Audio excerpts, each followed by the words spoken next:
Бұл Нұрньюс маалымат программасы, студияда мен Арзамат Аланов. Саламатсыздарбы. Алдыда күндүн негизги окуялары.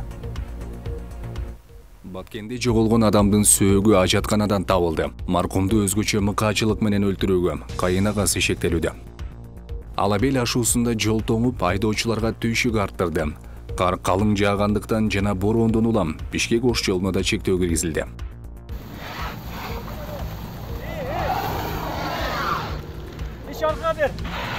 Шереметьево аэропортунда кармалып турган кыргызстандыктар боюнча нота берилди. ФСБ атайын кызматы аты жөнүн өзгөрткөн кишилерди аныкташ үчүн аэропортто текшерүү өткөрүп жатканы маалымдалууда.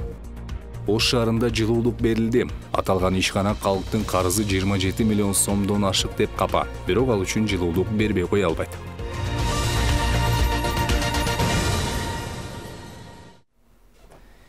Баткенде жоголгон жарандын сөөгү ажатканадан табылды. 17 октябрда кечинде Баткен районунун Бужум айылында жашаган 33 жаштагы Жигитали Темирбаев үйүнөн чыгып кетип кайрылып келген эмес. Бул тууралуу бир тууган эжеси милиция бөлүмүнө арыз менен кайрылган. Ыкчам иликтөө иштеринин натыйжасында жоголгон жарандын сөөгү табылган. Аны өлтүргөн адам сөөктү жиликтеп, өзү жашаган үйдөгү ажатканага ыргыткан деп шек саналууда. Маркумдун өлүмүнө ошол эле айылдын тургуну кармалган. Баткен районунун Бужум айылында каргашалуу окуя орун алды. 17 октябрдан баштап дайынсыз болгон Жигитали Темирбаевдин жансыз денеси табылган. Маалым болгондой, буга чейин маркумдун жоголгону тууралуу милицияга бир тууган эжеси кайрылган. Интернеттеги маалымат булактарында маркум киши колдуу болуп, өзгөчө мыкаачылык менен адам өлтүрүүгө кайнагасы шектелгени айтылат.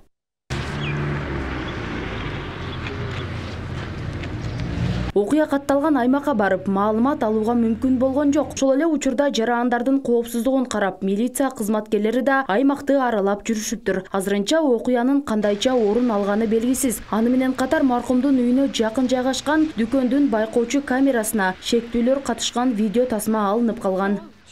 Бул жайдагы дүкөндүн сатуучуларынын айтымында дал ушул камерага маркумду унаага салып кеткен тасма түшүрүлүп калган.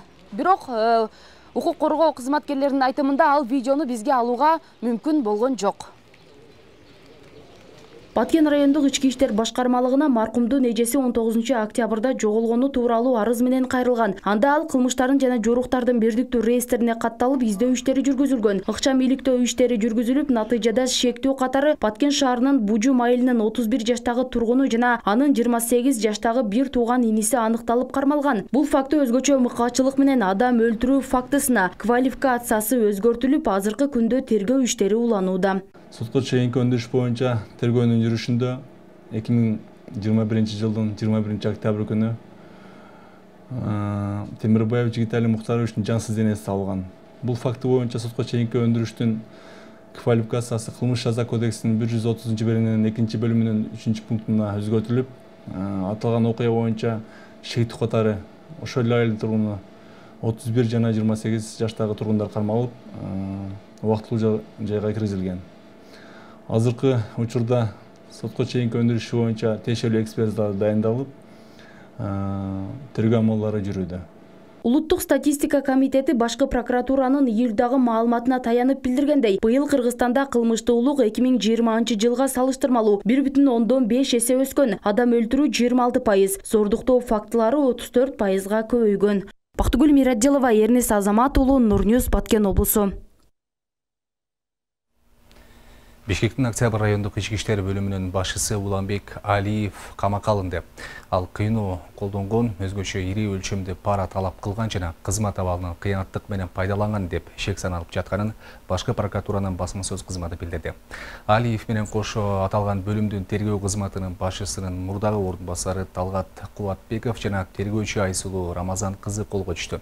Алардын баары улуттук коопсуздук мамлекеттик комитетинин убактылуу кармоочу жайына киргизилди. Булар иликтеп жаткан сотко чейинки өндүрүштүк алкагында жергиликтүү элинден көп суммада пара талап кылганы, көп балалуу энени милиция бөлүмүнө чакырып басым жасаганы айтылууда. Ошондой эле улуттук коопсуздук мамлекеттик комитетинин алдындагы мамлекеттик чек ара кызматынын жетекчисинин биринчи ордун басары Курсанбек Бекташев, чек ара кызматынын Ош облусу боюнча башчысы Чынарбек Насиев жана Достук өткөрмө пунктунун башчысы Аскарбек Кермекбаев 20 ноябрга чейин камакка алынды. Бекташев менен Насиевдин бөгөө чарасы бүгүн, Эрмекбаевдин бөгөө чарасы кечээ каралган. Кылмышка шектүүлөр УКМКнын Ош облустук жана Ош шаардык башкы башкармалыгынын убактылуу кармоочу жайында камалап турган болушту. Чегара кызматынын жетекчилери 19 октябрда кармалганын УКМКнын басма сөз кызматы кабарлаган. Алар чегарадан өткөн кишилерди негизинен өзбек жарандарын упузалап такай акча алып турганы аныкталган деп айтылганындагы маалыматта. Кармалгандардын үстүнөн Кылмыш жаза кодексинин 325-беренесиндеги адамдардын тобу тарабынан пара алуу деген пункт боюнча иликтөө жүрүүдө. Баткен районунун аймагынан 150 000 сомдук аткезчилик жүк аныкталды. Ага ылайык шектүү жаран 150 000 сомдук товар үчүн 87 000 сом айыппул кошумча административдик айыппулга жыгылган. Айыпталуучу унаасы менен спорттук кийимдерди Тажикстан Республикасынан досу аркылуу өткөргөн. Жалпысынан алганда Кыргыз-Тажик чегарасы жабылгандан бери аткезчиликке каршы күрөш кызуу жүрүп жатат. Анын негизинде мамлекеттеги казынага 8 миллиондон ашык каражат төгүлгөн. Кыргыз бала алчыгы берди да. Шуну арзандан баада берди. Ал кийин көрсө ошол жактын эме Аты жөнүн айткысы келбеген жаран аткезчиликке шектелип кармалган. Ал Тажикстандан спорттук 227 даана кийимдерди Одиссей үлгүсүндөгү унаа менен алып келе жаткан. Тийиштүү кызматтар тинтүүгө алып, мыйзамсыз экенин аныкташкан. Ага ылайык 150 000 сомдук товар үчүн 87 000 сом айып пул кошумча административдик айып пулга жыгылган. Анын айтымында тажикстандык кыргыз досу товар алып чыгып берген дейт. Тажикстандан чыккан деле билгем жок да. Себебиче урушта мен өзүм эле ал жакта жүргөм. Ан кийим илип атпайбыз ошто. Бунун баасы өзү 450 сомдон чыккан да. Ошо. Канча штраф төлөдүңүз азыр бул жака? 84 000 штраф. 87 000 штраф болду. 7,5 эмеспи? Ал административ мен анан бул оформление 87 000 болду. Өзү канчага алдыңыз эле? 150 000 жетпеген товар. Муну эми кайсыл жака сатайын деп атасыз? Ушул базарларга.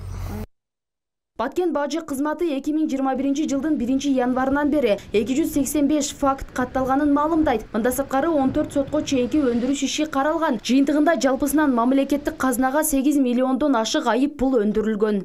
Жыл башынан бери тактап айтканда 2021 жылдын 1 январынан 20 октябрына чейин жалпысынан 285 факт каралган. Анын ичинен 250 фактысы боюнча бажылык жөнгө салуу чөйрөсүндө башкаруу тартибинде каршы бузуу фактылары боюнча иш каралып, аларга 136 000 сом айыппул салынып, толугу менен өндүрүлгөн. Бузуу иштери боюнча бажылык төлөмдөр, башкача айтканда аткезчилик менен ташылып келинген товарларга бажылык таризолор жүргүзүлүп, мамлекеттик казынасына 8 474 721 сом өлчөмүндөгү зыян өндүрүлгөн. Бажы кызматы өткөн жылга салыштырмалуу Кыргыз-Тажик чегарасы жабылганына байланыштуу жарандар аткезчилик жолу менен кармалып жаткандарын кабарлайт. Анда 2020 жылы октябрда 81 факт катталган. Бул жылы ушул айга карата 239га жеткен. Былтыркы жылга салыштырмалуу былтыркы октябрь айына 2020 жылдын октябрь айына 81 факт катталган болсо, 2021 жылдын октябрына 239 факт катталып жатат.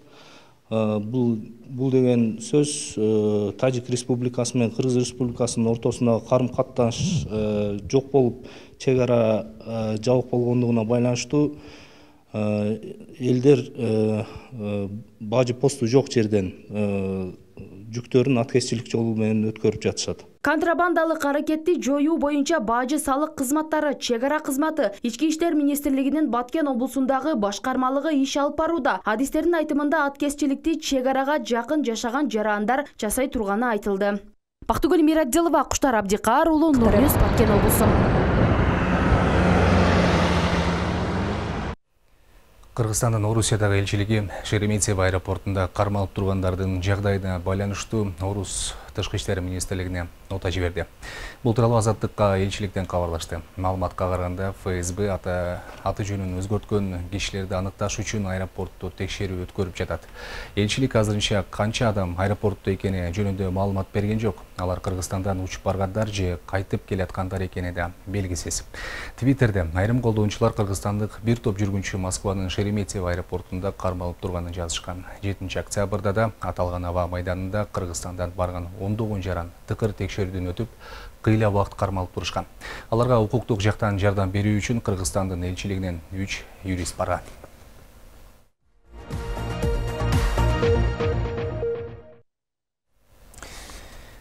Тогуз Торонун Сары Кыр ашуусунда бир жеңил машина жана 2 жүк ташуучу автоунаа айдоочулары жана жүргүнчүлөрү менен кар алдында калды.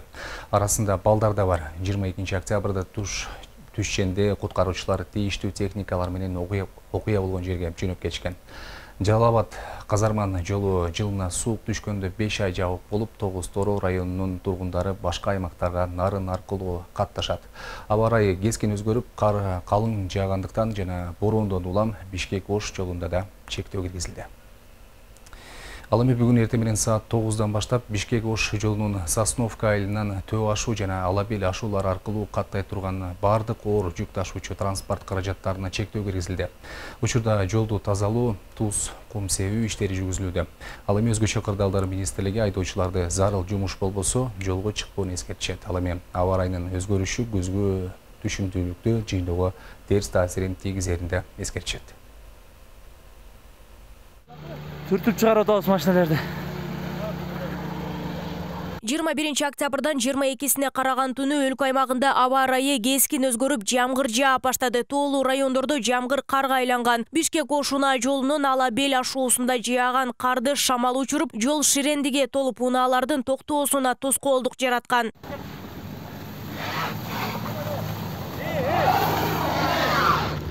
Иш аркага бер.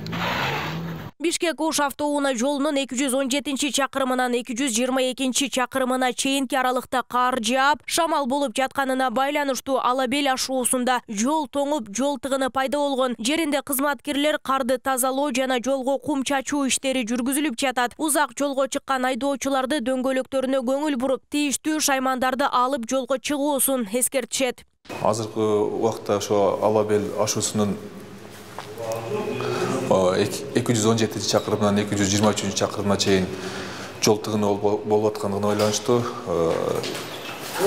деп 23 ишканасынын 5 техника жана 10 кызматкер жеринде иш алып баратат. Жол бир каттамдуу өтөт, машиналар азыр наркы түндүктөн түштүккө карай автоунаалар өтөт. Ал эми жогору карай автоунаалардын жүрүшүндө бир топ кыйынчылыктар жаралат. Ошондуктан жүргүнчүлөргө жана айдоочуларга эскерте кете турган нерсе, зарыл иши болбосо алыс жолго чыкпай туруп эскертебиз. Гидрометеорология борбору 22-23 октябрда өлкөнүн көпчүлүк аймактарында аба ырайы кескин өзгөрүп, жаан кээ бир жерлерге кар жаай турганын эскерткен. 22-синен 23-үнө 2 күнгө шашылыш билдирүү таркатылды. Кыргызстан боюнча, ошонун ичинен алып кетсек, Жалал-Абад областынын бардык тоолуу жана тоо этектеринде карга айланып, кар жаайт, абанын температурасы кескин төмөндөйт. Өрөөндүү жерлерде Жалал-Абад областынын бардык жерлеринде жамгыр, катуу жааш күтүлүп атат. Жамгыр жаайт, бирок карга кээ бир жерлерде гана кар жааш күтүлүүдө. Абанын температурасы кескин төмөндөйт. Аба ырайынын өзгөрүшү учурдагы көзгө түшүмдүүлүктү жыйноого да таасирин тийгизгенин адистер белгилешет. Багытта дыйкандар өздөрүнүн билишчелер мына кылкандуудан эгиндерин эккенден кийин экинчи түшүмдө эгишет да. Сабиз, төрүп, мына ошолорду азыр жыйноо иштери жүрүп атат да. 22 октябрь күнү саат 9:00-дөн баштап Бишкек-Ош жолунун Сосновка айылынан Төө ашуу жана Алабел ашуулары аркылуу каттай турган бардык оор жүк ташуучу транспорт каражаттарына чектөө киргизилди. Учурда Төө ашуу, Алабел, Өтмөк ашууларында жана Суусамыр жолунда инерттүү материалдарды себүү, жолдун кыймылдуу бөлүгүндө тазалоо, карды жыйноо иштери жүрүүдө. Убактылуу коюлган чектөөлөр тазалоо иштери бүткөндөн кийин калыбына келтирилет. Нурзада Сыдыкова, Темирлан Эрнес уулу, Жалал-Абад облусу. Ош шаарында бүгүндөн тарта жылуулук берүү башталды. Ал үчүн элде жылытууга 2 ишкана иш алып барат. Ош жылуулук камсыздоо ишканасына жылуулук алган көп кабаттуу үйлөр эртеңден тарта толук жылуулук менен камсыз болсо, жылуулук электр борбору 4-5 күн аралыгында толук элди камсыз кылмакчы. Бирок калктын карызын өндүрүү негизги көйгөйлөрдүн бири. Ош шаарындагы жылуулук камсыздоо ишканасынан шаар тургундарынын карызы 27 миллион сомдон ашык. Жылуулук үчүн төлөнүүчү каражаттарды өз убагында төлөбөгөнүнүн себебин шаардыктар үйлөрүнүн жылыбаганын жүйө келтиришет. Бирок ишкана бул көйгөйлөр керектөөчүлөрдүн өздөрүндө болуп жатканын, айрым түтүктөр толуп калганы менен байланыштырууда. Ошол себептен ишкана кызматкерлери эскилиги жеткен түтүктөрдү жаңылуу керектигин айтып жатышат. Мына бул ошол көп кабаттуу үйүндөгү баягы түтүкчөлөр. Ушу түтүкчөдөн кайра эле мына кара ишин стояк деп коет, баягы тика, мына караң, даже ушул нерселер бүт баарын толуп калгандан кийин ошо сиз айтып аткан сапаттуу жылуулукту эгер эл албаса, калк өзүнө өзү күйбөсө, биз бер жактан 100% жылуулукту берип атабыз. Ошол нерсени сапаттуу пайдаланыш керек да. Эгер ошону алса, биринчиден эгер могу жылуулук сапаттуу үйүнө кирбесе, албетте алар кошумча, мисалы үчүн ошол эле электр печкаларын колдонот, кондиционер колдонот, ушуга электр энергия акча төлөйт да. Ошол өзүнүн эгер сапаттуу бүт баарын оңдоп түзөө иштерин жүргүзүп алса, ошол эле подвалдарын, стояктарын оңдосо, биздикин сапаттуу алган болсо, жанагы тыйын чөнтөгүндө калат. Экинчи, быйылкы жылы баары айтып атышат. Мына, электр энергиясы таңкыс болуп атат. Президентибиз баш болуп айтып атат. Ошол жака дагы булардын салымы чоң боло беле. Эгер ошол электр энергиясын сайбай, ушу жылуулукту биздикин сапаттуу пайдаланса, канчалаган экономдор болот эле да. Анын чөнтөгүнө дагы биздин мамлекетке дагы эконом болот эле да. Жылуулук камсыздоо ишканасында жалпы 88 от казан бар. Алар 100дөн ашуун көп кабаттуу үйлөрдү жана шаардагы соц объекттерди жылуулук менен камсыз кылат. От казандарда иштеген кызматкерлерге атайын талаптар бар. Алар ошол талаптар менен иш алып барышат. Күндүзү, түнү ошол температураны карап, сырткы температураны карап, ошого жараша отту көбүрөөк жагышат да. Эшикте күн суук боло турган болсо, ошончо көбүрөөк отту жагышат. Күнү ысык болсо, ошого жараша температурный графика бар, мына жерде илинип турат. Ошону карап, сыртта канча температура болсо, ошого жараша от. Канча көмүр керек дейсиздер ушул сиздер өзүңүздөр от казандарга? От казандарга көмүрдүн керектелүүсү, от казандарыбыздын биз мощносту канча гигакалория чыгарат. Жылуулук энергиясын гигакалория менен өлчөгөндүгүнө байланыштуу ошол канча гигакалория чыгарат, ошого жараша от жагылат. Ошого жараша көмүр отуну кетет. Ош электро жылуулук борборунда 342 кызматкер эмгектенет. Бүгүндөн баштап жылуулук берүү иштерин электро борборунда жанлантты. Бирок жылуулук дароо жеткиликтүү болбостугун адистер эскертишет. Анын негизги себеби катары жылуулукту толук жеткирүү үчүн бир канча процесстерден өткөрүү керектигин айтышууда. Бүгүндөн эртең менен баштап биз бул казандарды газ отуну менен растопка кылып күйгүзүп баштадык. Азыр эми ошол шаардагы тургундарды жылуулук менен камсыздоо үчүн биз бүгүндөн баштап туруп бизде шаардагы магистралдык сеттердин баардыгын суу менен толтурдук. Суу менен толтуруп азыр циркуляцияга ачылды. Ага чейин да бизде өзүбүздө баягы технологический процесстер бар. Биз бул казанды жүргүзүп, андан кийин пар чыгарып, андан кийин бул жакта мазутный хозяйстводан мазуттарды ысытып алып туруп, андан кийин бул казанга берип, дополнительный дагы мазут жагып туруп, андан кийин сууду ысыта баштайбыз. Ошондо биз сууду ысытып баштаганда шаардыктарга бир 4-5 күндүн ичинде жылуулук барып калат. Бул эми эң баягы акыркы срогу да, 5 күндүн ичинде барып калат, баардыгын камсыздап калабыз. Жылуулук электро борбору бүгүнкү күнгө мазуттун 7351 тонна корун даярдашкан. Аны жеткирип берүү жагы Кыргыз нефтегаз ачык акционердик коом менен келишим түзүлгөн. Ал эми жылуулук борборун оңдоп түзүүдөн өткөрүү үчүн 34 миллион сом акча каражаты сатып. Ош жылуулук электро борбору 331 көп кубаттуу үйгө 19 бала бакча, 19 мектеп, 7 социалдык объекти тейлейт. Таткашаптан Тимурлан Эрнест уулу, Нурньюз. Тажикстандык студенттерге өлкөгө кирүүгө уруксат берилди. Бул тууралуу өкмөт башчынын орун басары Эдил Байсалов Твиттердеги баракчасына жазды. Бул бир тууган эки элдин ортосундагы достуктун жана ынтымактын эң бекем көпүрөсү деп белгилеген Байсалов быйыл жаздагы кыргыз-тажик чек арасындагы куралдуу кагылыштан соң Кыргызстан Тажикстан менен чек араны бир тараптуу жапкан. Сентябрда Кыргызстандын жогорку окуу жайларында окуган 100дөн ашуун тажик студенттерине Бишкекке келүүгө уруксат берилбей жатканы кабарланган. Билим берүү жана илим министрлигинин маалыматы боюнча Кыргызстандын жогорку окуу жайларында 2000дей Тажикстандын жараны билим алат. Нордньюс маалымат программасынын алкагында эл аралык жаңылыктар Сириянын Идлиб провинциясындагы Эрич шаарына өкмөттүк Латвияда коронавирус күч алып инфекцияны жуктуруп алгандардын күнүмдүк көрсөткүчү 3000ге жетти. Ага байланыштуу аталган өлкөгө 1 айлык карантин киргизилди. Ал эми Голливуд актеру Алек Балдуин тасма тартуу аянтчасында тапанчадан ок чыгарып жыйынтыгында оператор аял каза болду. 42 жаштагы оператор тек учак менен ооруканага жеткирилген, бирок өмүрүн сактап калууга мүмкүн болгон эмес. Индиядан сүйүшкөндөрү суу ташкынына карабастан баш кошушту. Алар өлпөт боло турчу жайга чейинки жолдорду суу каптагандыктан тамак бышырган чоң казанга отуруп алып барышкан. Ушул жана башка кызыктар кийинки сюжетте.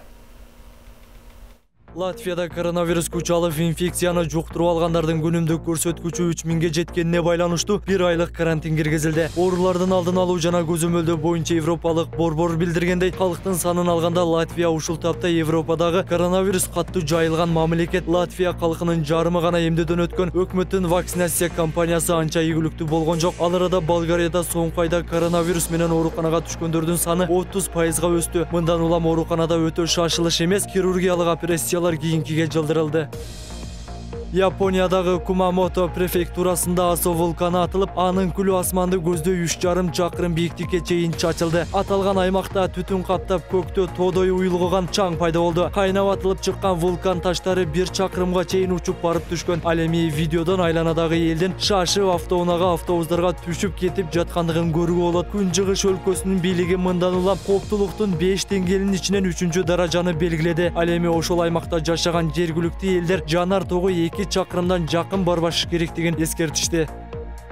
Голливуд актеру Алек Балдуин тасма тартуу аянтчасында тапанчадан ок чыгарып, жыйынтыгында оператор аял каза болду. Актер Алек Балдуин тасмага реквизит катары пайдаланып жаткан куралдан ок чыгарганы тууралуу маалымат түшкөн. Эреже боюнча ал куралга огу жок патрондор салынышы керек болчу. Бирок андай болгон эмес. Кесепетинде 42 жаштагы операторго ок тийип, тик учак менен ооруканага жеткирилген. Бирок дарыгерлер анын өмүрүн сактап кала алган жок. Ал эми акырегине жаракат алган режиссер Джоэл Саус аман калды. Анткени менен ооруканага түшүү учурда абалы оор деп бааланууда деп айтылат кабарда. Полициянын маалыматына караганда Балдуинге азырынча эч кандай айып тагыла элек. Эмне себептен куралга ок салынганы жана актер эмне себептен режиссер менен оператор тарапка каратып атканы азырынча белгисиз.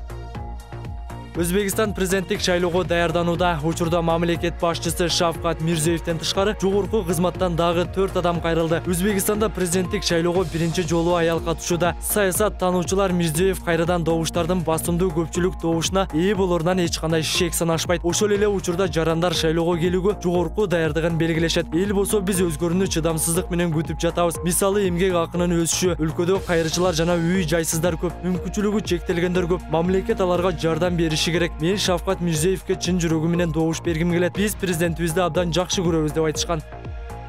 Индиянын Керала штатында сүйүшкөндөр суу ташкынына карабастан баш кошту. Жуптардын өлпөтү боло турчу жайга чейин жолдорду суу каптагандыктан экөө тамак бышырган чоң казанга отуруп алып барган. Социалдык тармакка тараган видеолордон жаштарга судан сүзүп өтүүгө салтанаттын коноктору жардам бергенин көрүүгө болот. Жергиликтүү ЖМКлар болочок жубайлар Алапужа шаарында медицина кызматкери болуп иштей турганын билишкен. Алар журналисттерге баш кошуу үчүн атайын эмгек өргөө алгандыктан салтанатты кийинкиге жылдыргысы келбегенин айтып берген. Күйөө бала башка транспорт таппай койгонун жана айрым жерин суу каптап кеткенине карабастан иш чараны өткөрүүгө макул болгон. Бул биз каялданбаган өлпөттөйгө айланып кетти деген колукту. Президент Садыр Жапаров эртең атамекендик жана чет өлкөлүк жалпы маалымдоо каражаттары үчүн кеңири маалымат жыйынын өткөрөт. Бул тууралуу президенттин сайты кабарлады. Иш-чара жүрүшүндө мамлекет башчысы өлкөнүн негизги социалдык экономикалык көрсөткүчтөрү тууралуу маалымат берип, журналисттердин суроолоруна жооп берет. Жыйын эртең 23 октябрь саат 11:00 башталат. Маалымат жыйын Коомдук телерадио корпорациясы, республикалык жана облустук телеканалдардан, ошондой эле социалдык түйүндөрдөгү баракчаларда түз эфирде чактырылат. Ош шаарында РМ спорт клубунун демилгеси менен жаштар арасында спорттун дзюдо биринчилиги уюштурулду. Турнирге катышуу үчүн өлкөнүн түштүк аймагындагы Ош, Жалал Абад, Баткен облусунан жалпы 400гө жакын дзюдо чеберлери келишкен. Турнир бир күн ичинде өткөрүлүп, жеңүүчүлөр аныкталды. Спорттун бул түрүнө күбө болуу үчүн Кыргызстандын дзюдо федерациясынын президенти Жолдошбек Көлбаев жана президенттин Ош облусундагы ыйгарым укуктуу өкүлү Зиядин Жамалдинов жана ошондой эле жогорку кеңештин депутаты Шайлообек Атазов жана бир катар спорт чеберлери баштаган топ катышты. Алар спортчуларга дем күч берип спорт чөйрөсүндө ийгиликтерде калышкан. Бийик деңгээлде өтүп атат десем болот. Бул бийик деңгээлде өткөн себеби пайдасы эртеге буюрсак балдарыбыз мировой уровеньде, дүйнөлүк уровеньге чыкканда мындай сүрдөбөстөн, кыйналбастан күрөшүп кете алат буюрса. 1-класстан баштап 9-10 класска чейин биз бир турнир жасадык. Ошол балбандарыбыз күрөшүп атат бүгүн. Бүгүн мына ушундай кабарлар болду. Бардык жаңылыктар биздин интернет баракчаларыбызда жеткиликтүү, тарыгый экранда көрсөтүлгөн. А мен сиздер менен коштошом. Кайрадан эфир аркылуу көрүшкөнчө саламатта туруңуздар.